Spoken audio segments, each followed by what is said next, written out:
여러분, 하다 안 되면 도망치십시오. 이것이 잠시 죽는 것으로 영원히 사는 방법이면서 지면서 이기는 방법이기도 합니다.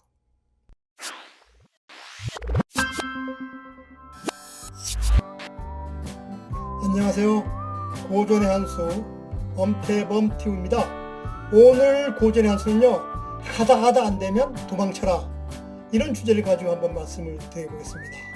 중국인들은요, 상대와 싸우다가 도저히 내가 안 되면요, 무조건 주랭랑을 친다고 합니다.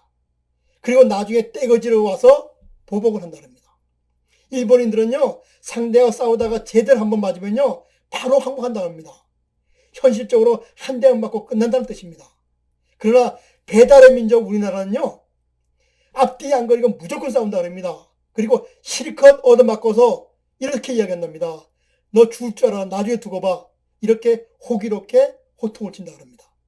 물론 이 말은요, 각 나라의 민족성을 풍자적으로 한 말입니다. 중국의 병법서 무경 10서에 보면요, 36개라는 말이 나옵니다. 우리가 흔히 말하는 36개는요, 주행랑, 즉 도망가는 것으로 흔히 인식되고 있습니다. 그러나 36개 병법서에는요, 1개에서 35개까지 모든 전략을 다 써보고 도저히 안 되면 마지막 36개 일단 후퇴를 한다는 말입니다. 즉 강한 적을 만나 싸움이 불리할 때는 일단 도망치는 것이 상책이라는 말이 바로 36개 중행랑, 즉 달아난다는 뜻입니다. 강한 적을 만나 싸움이 불리할 때는 일단 도망치는 것이 상책이라는 뜻입니다.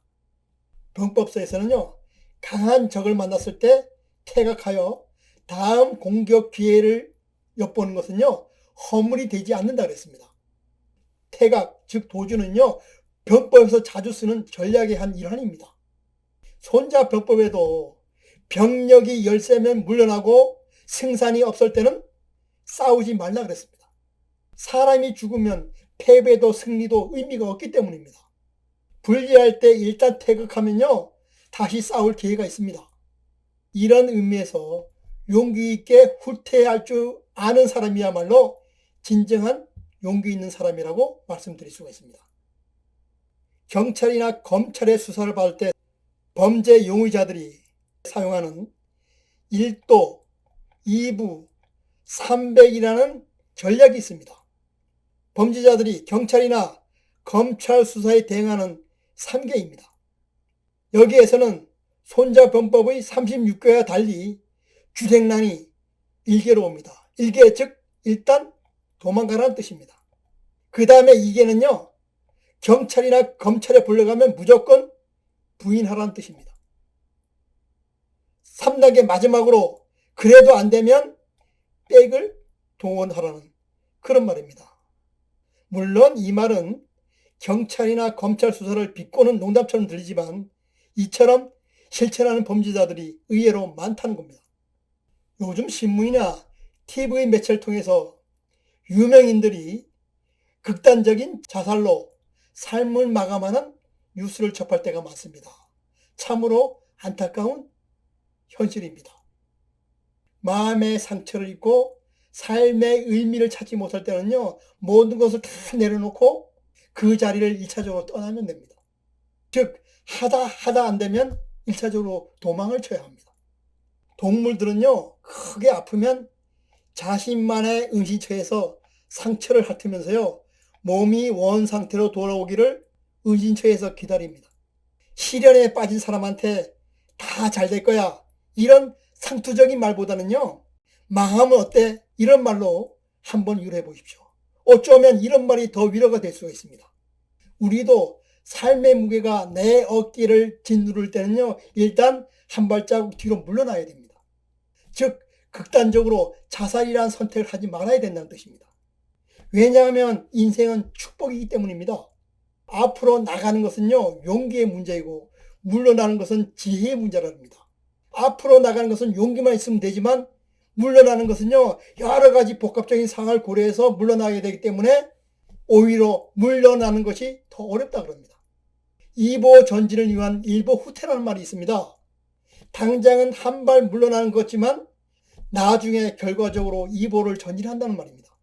즉 당장 손해가 나더라도 나중에 더 큰 이익을 위해서 현재 손해를 감수해야 된다는 말입니다. 우리가 살아가면서 진짜 삶이 힘든 이유는요, 어떤 일에 집착한다는 겁니다. 이런 집착이 나의 삶을 갉아먹습니다. 지나간 옛날의 일은 너무 깊이 생각하지 말아야 됩니다. 사랑도 사업도 도박도 그놈의 본전 생각 때문에 항상 우리의 삶을 피폐하게 만듭니다. 여러분, 잊을 것은 과감히 잊어버리고 살아가야 합니다. 죽을 것만 같았던 괴롭고 힘든 일도요, 일정 시간이 흘러서요, 다시 생각해보면 아무것도 아닌 경우가 허다합니다. 그 당시는 얼마나 가슴이 아프고 힘들었습니까? 그러나 우주에서 이렇게 내려다보면요, 나의 존재는 하나의 먼지에 불과한 경우가 많습니다. 좀 더 태국적인 관점에서 나를 바라보면 지금의 나를 보는 시각이 좀 더 여유가 생기게 됩니다. 지는 것이 이기는 것이라는 말이 있습니다. 우리는 경쟁에서 항상 이기려만 하고, 그리고 항상 나의 주장이 옳다고만 이야기합니다. 그러나 가끔은요, 스스로 물러나서 내 주변의 분위기를 잘 살펴보아야 됩니다. 인생은요, 마라톤이며 등산이라고 그랬습니다. 평균 수명 100세 시대에 접어든 요즘은요, 더욱 실감나는 말입니다. 등산할 때 단숨에 올라가려면요, 일순간에 압도되어서 포기하기가 쉽습니다. 그러나 더러는요, 힘들 때는 앞사람의 올라가는 발 뒤꿈치만 보고 따라가기도 해야 됩니다. 때로는 전체를 조망하기보다는 딱히 힘들면 땅만 보고 구간 따라 올라가는 이른바 흐름과 관성의 법칙에 의해서 등산하는 방법도 좋은 효과를 볼 수가 있습니다. 극한의 마라톤은요, 조바심으로 한순간에 뛸 수는 없습니다. 인생은 42.195 마라톤과도 같습니다.